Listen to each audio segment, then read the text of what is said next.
पुरानी कहानी है। पहले टाइम, बहुत सालों पहले हिंदुस्तान में एक राजा हुआ करता था।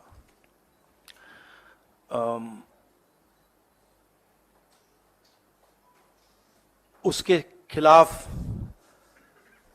सारे लोग खड़े हो गए थे। पूरी जनता, सारा का सारा ऑपोजिशन उन पर आक्रमण कर रहा था और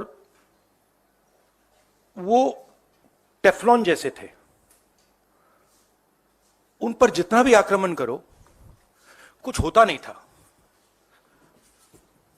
तो थोड़े साल बाद जो ऑपोजिशन के लोग थे, जो उसको रेजिस्ट कर रहे थे, वो बाहर एक ऋषि बैठा रहता था, उसके पास गए। उसने कहा कि बताइए, हमें बात समझ नहीं आ रही है। हम इस राजा पर 24 घंटा आक्रमण करते हैं, जनता इसके खिलाफ है, कुछ होता ही नहीं है। जितना हम इस पे आक्रमण करते हैं ऐसा लगता है कि हम गलत जगह तीर मार रहे हैं। तो ऋषि ने कहा, वो काफी नॉलेजेबल था, तो उसने कहा देखिए, एक्चुअली बात क्या है, ये जो राजा है इसकी आत्मा इसके अंदर नहीं है। इसकी आत्मा वहां पे पीछे एक छोटा सा घर है, वहां पे एक पिंजड़े में एक तोता बैठा है। इसकी जो आत्मा है ना, वो उस तोते के अंदर है। उस तोते को जाके आप पकड़ लीजिए, राजा खत्म हो जाएगा।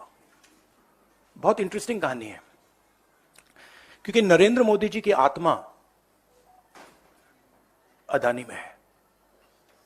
तोता कहीं बैठा है, राजा कहीं बैठा है, और बहुत समय के लिए सारी की सारी ऑपोजिशन राजे पे अटैक कर रही थी। मगर असलियत यह है कि राजा राजा ही नहीं है, पावर किसी और के हाथ में है, अदानी जी के हाथ में है। जैसे ही हम अदानी जी को टच करते हैं, इंटेलिजेंस एजेंसीज, स्नूपिंग, सीबीआई, मैं पहले सोचता था number 1 prime minister, number 2 Adani, number 3 Amit Shah. Actually ये गलत है। Number 1 Adani, number 2 prime minister, number 3 Amit Shah. अब हिंदुस्तान की पॉलिटिक्स हमें समझ आ गई है, और अदानी जी बच के नहीं निकल सकते, क्योंकि अदानी जी को हमने ऐसे घेरा है, तोते को हमने ऐसा पकड़ा है कि वो बच के नहीं निकल सकता है। और इसीलिए सारा का सारा हो रहा है